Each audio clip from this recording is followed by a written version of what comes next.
Assalomu alaykum. Yaxshimisizlar, charchamayapsizlar.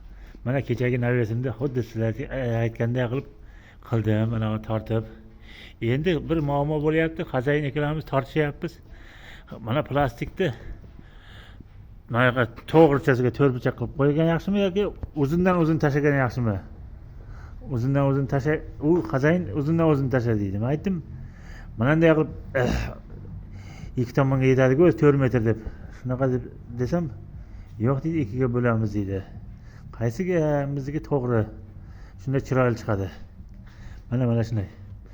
Hozir shu muammo bo'lyapti, o'ylanib anaqa qilyapman. Ko'ringlar, mana uzundan tashlaymanmi yoki bunaqa yonidan tashlaymanmi?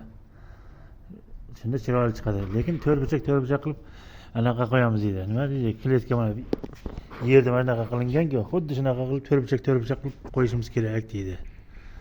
Qaysida chiroyli chiqadi? Aytib o'ringlar.